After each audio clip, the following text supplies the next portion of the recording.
আমাদের অন্তরে কি আহলে বাইতের মহব্বত নাই? নামাজ পড়া যেমন ফরজ, রোজা রাখা যেমন ফরজ, সামর্থ্য থাকলে হজ যাকাত যেমন ফরজ, ঠিক একইভাবে নবীর পরিবার, নবীর আহলে বাইতকে মহব্বত করাও ফরজ। কথা বলেন ঠিক না?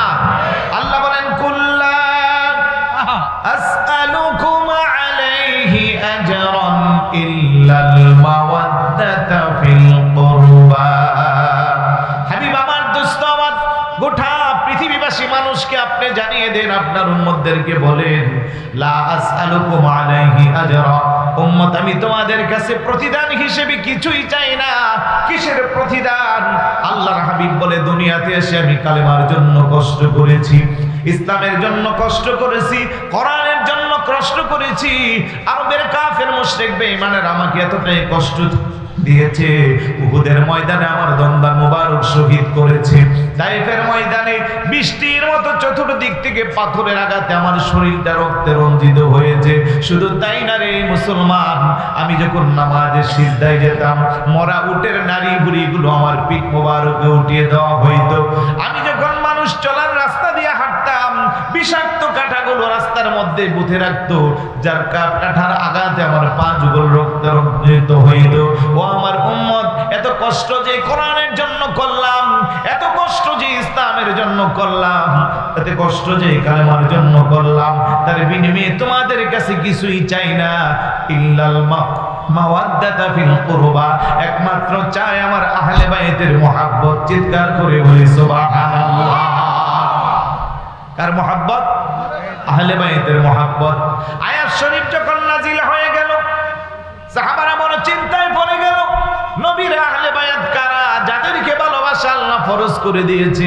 রাইসুল মুফাসসিরিন সাইয়েদনা আব্দুল্লাহ ইবনে আব্বাস রাদিয়াল্লাহু তাআলা হুজুরের কদমে যায়, কয় ইয়া রাসূলুল্লাহ, মান কারাবাতুকা হাউলা ইল্লাযীনা ওয়াজাবাত আলাইনা মাওয়াদ্দাতুহুম, আপনার আহলে বায়াত কারা, যাদেরকে ভালোবাসা আল্লাহ ফরজ করে দিয়েছে। আমার নবী বলেন, ক্বালা আলীগুন ওয়া ফাতিমাতুন ওয়া ওয়ালাদুহুমা, ইয়ানি হাসান হুসাইন রাদিয়াল্লাহু তাআলা আনহুমা। চিৎকার করে বলি সুবহানাল্লাহ। আমার আহলে বায়াতের খাসতা চারজন। বলেন কয়জন?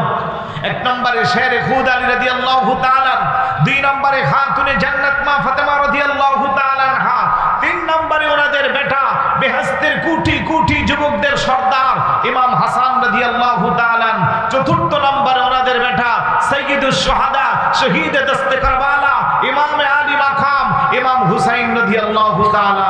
চিৎকার করে বলি না সুবহানাল্লাহ। তো এই চারজনের ভালোবাসা আমাদের অন্তরে আছে না নাই? এ ভাই আওয়াজ দিয়ে বলুন, আছে না নাই? এই চারজন আর আমার পেয়ারা হাবিব, এই পাঁচজনকে একসাথে বলা হয় পাক পাঞ্জাতন। পাক মানি পবিত্র, পাঞ্জা মানি পাঁচ, তন মানি দেহ, পবিত্র পাঁচটা দেহ। তো তাদেরকে আমরা যারা সুন্নি মুসলমান, আমরা পাক পাঞ্জাতনকে ভালোবাসি কি ভালোবাসি না? কারণ আমাদের তো কোরআন শিক্ষা দিচ্ছে, তাদেরকে ভালোবাসা আমাদের উপর ফরজ। কথা বলেন ঠিক কিনা? তাহলে যেখানে আমরা কোরআনের শিক্ষা পেয়েছি, ওইখানে নতুন করে যারা এসে আবার পাক পাঞ্জাতনের মহাব্বতের বহির্প্রকাশ ঘটাতে যাইয়া সাহাবাদের শানে আলোচনা করে, সাহাবাদের শানে বেয়াদবি করে, তারা কখনো সঠিক মুসলমান হতে পারে না। আল্লাহর নবী বলেন, আকরিমু আসহাবি ফা ইন্নাহুম খিয়ারুকুম, তোমরা আমার সাহাবাদেরকে সম্মান করো, তাজিম করো, তারা তোমাদের মধ্যে শ্রেষ্ঠ। সুবহানাল্লাহ বলবেন না? অপর হাদিসে বলেন, আসহাবাতু কুল্লুহুম উদুলুন, আমার সাহাবারা, সমস্ত সাহাবায়ে কেরাম হলো ন্যায়পরায়ণ মানদণ্ডে, তারা সবার উপরে। সুবহানাল্লাহ বলবেন না? এখন কোন সাহাবী ছোট, কোন সাহাবী বড়, কে ভালো কে খারাপ, এই মন্তব্য করার সুযোগ আপনাকে দেওয়া হয়। আপনি কোন মানদণ্ডে বলবেন অমুক সাহাবী খারাপ, অমুক সাহাবীকে আপনি গালমন্দ করবেন? আল্লাহর হাবিব তো বলছেন, লা তাসুব্বু আসহাবি, আমার কোন একটা সাহাবীকে তুমি গালমন্দ করতে পারবে না। তাহলে রাসূলুল্লাহর হাদিসকে অমান্য করে আল্লাহ কোরআনে যাদের শানে একাধিক আয়াত নাজিল করেছে, কখনো বলেছে কুল্লা ওয়াদাল্লাহুল হুসনা, কখনো বলেছে উলাইকা লাহুমুল খায়রাত, কখনো বলেছে ওয়াস-সাবিকুনাল আউওয়ালুনা মিনাল মুহাজিরিন ওয়াল আনসার ওয়াল্লাযীনা ইত্তাবাউহুম বিইহসান রাদিয়াল্লাহু আনহুম ওয়া রাদু আন। চিৎকার করে বলি না সুবহানাল্লাহ। এইভাবে তাদেরকে আল্লাহ পাক জান্নাতি ঘোষণা করেছে, রাসূলুল্লাহ তাদেরকে মেয়ারে হক বলেছে, আকাশের উজ্জ্বল নক্ষত্র তাজির তার সাথে তুলনা করেছে। আমার নবী বলেন, আসহাবি কান নুজুম ফা ইন্নাহুম আসহাবি কান নুজুম ফা বিআইয়িহিম ইক্তাদাইতুম ইহতাদাইতুম। আমার সাহাবায়ে কেরাম হলো আকাশের উজ্জ্বল নক্ষত্র রাজির মতো, তাদের পথ হেদায়েতের পথ, তাদের পথ খোদা প্রাপ্তির পথ। চিৎকার করে বলি না সুবহানাল্লাহ। তো আপনি কোন মানদণ্ডে সাহাবাদেরকে গালি দিচ্ছেন? তার মানে আমি একটা ছোট্ট পয়েন্ট ক্ষুদ্র জ্ঞানে আপনাদের সামনে বোঝাই, যারা সাহাবাদেরকে গালমন্দ করে, যারা শিয়া দাবি করে, তারা কখনো মুসলমান না, তারা মুনাফিক। আওয়াজ দিয়ে বলেন তারা কি? তারা ইসলামকে কলঙ্কিত করতে চায়। ইতিহাস লেখা হচ্ছে ইসলামের 200 বছর পরে, আর কোরআন পেয়েছি রাসূলুল্লাহর 63 বছর জিন্দেগিতে, হাদিস পেয়েছি রাসূলুল্লাহর নিশ্চিত জবান মোবারক থেকে। তাহলে কোরআন হাদিসকে এক পাশে রেখে 200 বছর পরে আব্বাসীয় যুগের ইতিহাস যেটা লেখা হয়েছিল শিয়াদের প্রত্যক্ষ এবং পরোক্ষ মদদের মাধ্যমে, ওই ইতিহাসকে ধরে যারা সাহাবাদের শানে বেয়াদবি করে, সাহাবাদেরকে গালমন্দ করে, তাদের শান কমাতে চায়, তারা অন্তত সুন্নি হতে পারে। আমি বলবো আপনারা শিয়া প্রকাশ্যে আপনাদের কাজ চালান, আমাদের কোনো আপত্তি নাই, কথা বলেন। কিন্তু সুন্নি নাম দিয়া, মুসলমান নাম দিয়া, ইমানদার নাম দিয়া আপনি শিয়ার এজেন্ডা বাস্তবায়ন করতে পারেন? 200 বছর পরে আব্বাসীয় যুগের ইতিহাস আপনি সেটাকে মানেন, আর রাসূলুল্লাহর সরাসরি হাদিসকে বাদ দিচ্ছেন, কোরআনকে বাদ দিচ্ছেন। তার মানে আপনি কি বোঝাচ্ছেন? এখানে একটা সূক্ষ্ম চক্রান্ত। ইহুদি খ্রিস্টানরা চিন্তা করলো, যদি নবীর সাহাবাদেরকে খারাপভাবে উপস্থাপন করা যায়, তাহলে পরবর্তী জেনারেশন যারা আসবে তারা নবীর প্রতি বিদ্রূপ ধারণা নেবে, যে যিনি পৃথিবীর শ্রেষ্ঠ মানুষ, যার উপরে কোরআন নাজিল হয়েছে, যিনি আল্লাহর হাবিব, যার খাতিরে তাম পৃথিবী সৃষ্টি করা হয়েছে, ওই নবীর সংস্পর্শ থেকে মানুষগুলো যদি ভালো হতে না পারে, 1500 বছর পরে তারা আর কেমন ভালো হবে? তার মানে মুসলমানদেরকে জাতির কাছে কলঙ্কিত করা হচ্ছে। কথা বলেন ঠিক না? তাহলে আপনি কেমন মুসলমান ভাই? আপনি একটা রাজনৈতিক আদর্শ আপনি লালন করেন, আপনার একজন সিনিয়র নেতাকে যদি জেলে দেওয়া হয়, আদালত থেকে রায় দিলে আপনি মন্তব্য করেন যে আমার নেতার উপরে জুলুম করা হয়েছে, তার উপরে মিথ্যা মামলা দেওয়া হয়েছে। কথা বলেন ঠিক না? কিংবা বাংলাদেশের ইতিহাস নিয়ে যখন ষড়যন্ত্র চলে, পক্ষে বিপক্ষে মামলা হয়, রায় হয়, তখন আপনারা যারা যেই দলকে পছন্দ করেন ওই দলের বাহিরে গেলে রায়টাকে আপনারা মিথ্যা বানোয়াট বলেন, আর যারা ওই দলের বিপক্ষে তারা বলে এটা সত্য।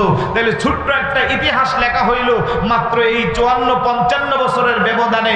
এটার মধ্যে সঠিক আর বেঠিক, পক্ষে আর বিপক্ষে হাজার হাজার লক্ষ লক্ষ মানুষ আছেন। আমি বলতে চাই, দুনিয়ার সাধারণ একটা নেতার পক্ষে যাইয়া আপনি তার বিপক্ষে রায় গেলে ওইটা মানেন না, আর 1500 বছর পূর্বে সরাসরি আল্লাহ এবং আল্লাহর হাবিব সাহাবাদের ব্যাপারে আমাদের কাছে ফায়সালা দিয়ে গেল।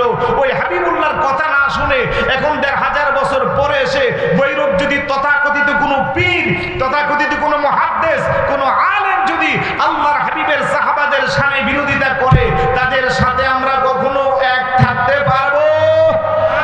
আর একটু জোরে বলুন, পারবো? কোনোভাবেই।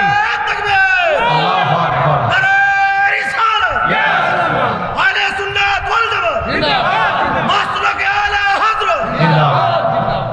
কোন একজন সাহাবীকে ছোট করে দেখার কোন অধিকার আপনার আমার নাই, কিন্তু সাহাবাদেরকে গালমন্দ করা হয়। এমন কিছু মোল্লা মৌলবীরা সাহাবাদের শানে বেয়াদবি করে, তাদের ইতিহাস আমাদের জানা আছে। যারা আলেম নামের জাহেল, সূরা ফাতিহা বিশুদ্ধ করে যারা তেলাওয়াত করতে পারে না, ইরানের টাকা খেয়ে এরা এখন বড় বড় পীর সেজে তাদের ভক্ত মুরিদদেরকে গোমরা বানাচ্ছে। কথা বলেন ঠিক না? কিছু দরবার আছে, কিছু দরবার আছে পীর সাহেব, এমন দরবার, এগুলো খয়রাতি দরবার, বাতে মরে। দরবারের শাহজাদা কিন্তু আমার পাশেও বসা আছে, উনিও শাহজাদা, আর কিছু দরবারের শাহজাদাও আছে যারা সূরা ফাতিহাও পড়তে পারে না। ওদেরকে শিয়া আক্রমণ করে। আল্লামা ডক্টর শিব্বির আহমদ সিরাজনগরীর মতো আলেম যারা, তাদেরকে শিয়া কোটি টাকা দিয়েও কিনতে পারবে না। কথা বলেন ঠিক না? কারণ ওনাদের বাবা যেমন যোগ্য যোগ্য উত্তরসূরি রেখে গেছে। ওনারা আলেম, ওনারা বুঝে কোনটা হক কোনটা বাতিল, কোনটা সঠিক, কোনটা মিথ্যা। কথা বলেন ঠিক কি না?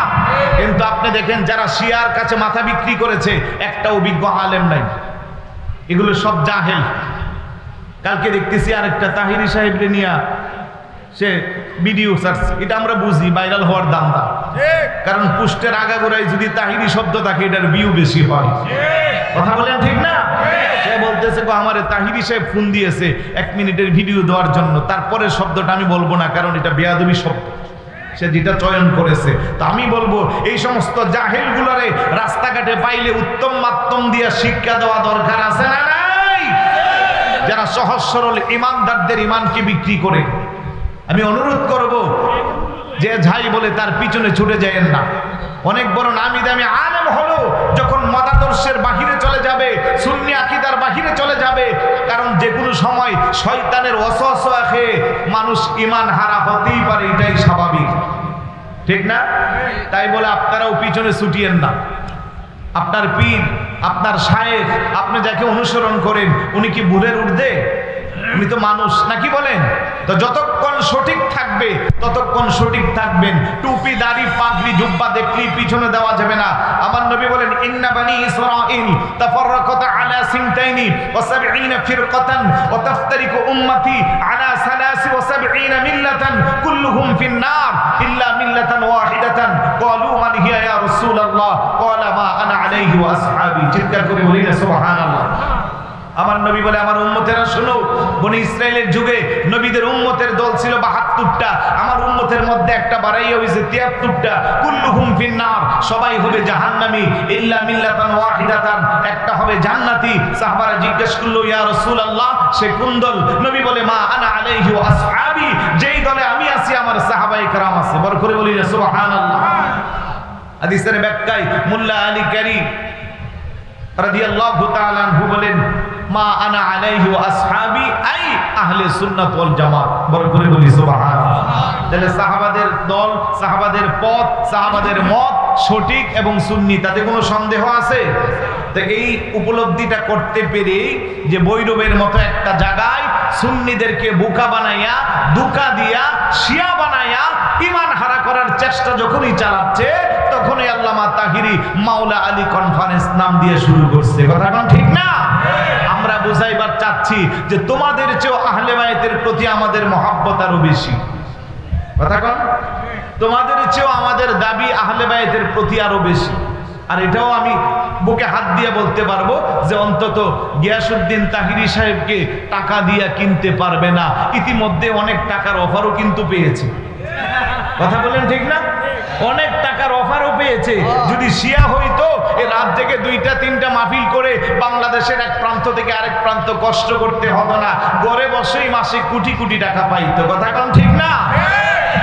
কেন পারে না জানেন? ভিতরে কিছু মাল আছে। ভিতরে কি আছে?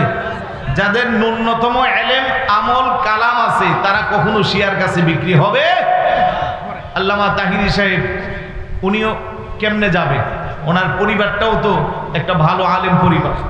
এই যে আমার পাশে বসা মুফতি মহিউদ্দিন ফৈজি, সে একটা মাদ্রাসার প্রভাষক, কিছুদিন পরে মুহাদ্দিস হবে। আরেক ভাই আছেন যিনি উপস্থাপনা করতেছেন, চট্টগ্রাম বিশ্ববিদ্যালয় থেকে মাস্টার্স কমপ্লিট করা, চট্টগ্রাম জামিয়া আহমদিয়া সুন্নি আলিয়া থেকে কামিল পাশ করা, উনিও এক মাদ্রাসার প্রভাষক, নবিয়াবাদ কামিল মাদ্রাসার প্রভাষক। মারহাবা বলবেন না? বড় ভাইও তো আরেকজন প্রভাষক। তাহলে যাদের ডানে বামে বিজ্ঞ আলেম থাকবে তাদেরকে কখনো কেউ গোমরাহ করতে পারবে? তাই আপনাদেরকে বলবো শুধু শুধুই খালি পীর দেখলে দৌড়াইয়েন না। পীরের কাছে যাওয়ার আগে দেখবেন আপনারা কেমনে বুঝবেন আপনাদেরকে আহলে বাইতের মহব্বত এমন ভাবে পাক পাঞ্জাতনের দোহাই দেওয়া হয় আপনারা মনে করেন এটাই সঠিক। হ্যাঁ, আমরা যারা আহলে সুন্নাত ওয়াল জামাতের আকীদা বিশ্বাস করি, আমরা সাহাবাদেরকে যেমন মাতার তাজ মনে করি, অপর দিক দিয়া আহলে বায়াত যারা তাদেরকেও আমরা মাতার তাজ মনে করি। কথা বলেন ঠিক না? আল্লাহ নবী বলেন মাসালু আহলি বাইতি কামাসালু সাফিনাতি নূহ মান রাকিবা ফিহা নাজা ওয়া মান তাখাল্লাফা আনহা গরাকা। আমার আহলে বায়াত হলো নূহ আলাইহিস সালাতুস সালামের সেই কিস্তির মতো। সেদিন মহাপ্লবনের সময় নূহ নবীর কিস্তির মধ্যে যারা আরোহণ করেছিল তারা যেমন পরিত্রাণ পেয়েছে, ঠিক একইভাবে আখিরি জামানায় আমার উম্মতের মধ্যে যে উম্মতেরা আমার আহলে বায়াতকে মহব্বত করবে, ভালোবাসবে, তারাও সঠিক রাস্তায় থাকবে। বড় করে বলি সুবহানাল্লাহ। এই জন্য আমরা সাহাবাদেরকেও মহব্বত করি, ভালোবাসি। যার যার মর্যাদা, যার যার সম্মান আলাদা আলাদা, স্বতন্ত্র বা ওই তুলনা করতে যাইয়া একজনকে ছোট করে আরেকজনকে বড় করার অধিকার আমাদের চেয়ারম্যান মহোদয় সুন্দর একটা ব্যাখ্যা দিয়েছে। কারণ এই কথাটা আপনাদেরকে বুঝা যে রাসূলুল্লাহ শুধু সুন্নি আলেমরা শুধু সাহাবাদের কথা কেন বলে? ভাই সাহাবাদের মধ্যে আহলে বায়াত আছে না নাই? ওই সময়ে যেই সাহাবা আহলে বায়াত ছিল তারা তো সবাই সাহাবী। কথা বলেন ঠিক না? তাহলে ওদের জন্য আলাদা করে কোরআন হাদিস আছে, সাহাবায়ে কেরামের ব্যাপারেও আছে। সুতরাং আপনারা সচেতন থাকতে হবে। পাঞ্জাতন আর মাওলা আলীর মহব্বতের দোহাই দিয়া কেউ যেন আমাদের ঈমান হারা করতে না পারে। একটু সচেতন থাকবেন। বিশেষ করে আপনাদের এই বৈরবে এই ভাইরাস বেশি, আমাদের ব্রাহ্মণবাড়িয়াও কিছু অঞ্চলে এই ভাইরাস বেশি। এই ভাইরাস থেকে আল্লাহ যেন আমাদের ঈমান আর আমলকে হেফাজত করে, বলুন আমিন। প্রিয় উপস্থিতি, আমি অনেক কথাই বলে ফেলেছি। যেহেতু কনফারেন্স, বিজ্ঞ উলামায়ে কেরাম, সম্মানিত অতিথিরা বসা আছেন, একের পর এক আরো অনেক আলোচক এখনো বাকি আছে। আমি শুধু এইটুকুনি বলবো, মাওলা আলী কনফারেন্স আল্লাহ যেন কবুল করে কিয়ামত পর্যন্ত এটা যেন ভৈরবের মাটিতে থাকে। কারণ চতুর্দিকে শিয়াদের দুর্গকে আগুন লাগানোর জন্য এই মাওলা আলী কনফারেন্সই যথেষ্ট। কথা বলেন ঠিক কিনা? আজকে ভৈরবের জমিনে দেশের স্বনামধন্য বিখ্যাত খ্যাতিবান আলেমরা এসেছে। এই কনফারেন্সের উসিলা একসাথে আমরা সবাইকে পেয়েছি। এটা আমাদের শুকরিয়া আদায় করে শেষ করা যাবে? আর এটার জন্য দিনরাত অক্লান্ত পরিশ্রম যিনি করেছেন, উনি আমাদের আপনাদের সকলের প্রিয় আল্লামা মুফতি গিয়াসউদ্দিন আত-তাহিরি। আপনারা সবাই হুজুরের পাশে থাকবেন, হুজুরের হাতকে শক্তিশালী করবেন। অন্তত বাতিল মোকাবেলায় আপনাদের ভূমিকা যেন অটল থাকে, সেদিকে সচেতন থাকবেন। বিশেষ করে ভৈরবের যুবকরা, কয়েকদিন যাবত আমরা দেখতেছি জেলার দাবির আন্দোলনে তোমরা খুব শক্তিশালী। কথা বলেন ঠিক কিনা? সুতরাং এই জেলার আন্দোলন, জেলার দাবি আদায়ের শক্তি যতটা না প্রয়োগ হবে, আমাদের ঈমান আমলে যদি আঘাত আসে, শিয়া তৎপরতায়, বাতিলদের মোকাবেলায় আল্লামা তাহিরির আহ্বানে আরো শক্তিশালী হতে হবে ইনশাআল্লাহ। আল্লাহ যেন কবুল করে। আর সামনে বাড়ছি না, হুজুরকে বসিয়ে রাখছি। হুজুরের প্রতি আবারও শুকরিয়া আদায় করছি, কারণ হুজুরই বলেছে যে ওনাকে দিয়ে দেন, না হয়তো আমার আরো 1 ঘন্টা বসে থাকতে হইতো। আল্লাহ যেন আমাদের সকল আকাবের আলেমদেরকে হায়াতের মধ্যে বরকত দান করে, বলি আমিন। বিশেষ করে সাহেব কেবলা সিরাজনগরী হুজুর এখন আমাদের প্রবীণ আলেমদের মধ্যে একজন। আল্লাহ যেন হুজুরের হায়াতে বরকত দান করে, বলি আমিন। আসসালামু আলাইকুম ওয়া রাহমাতুল্লাহি ওয়া বারাকাতুহু।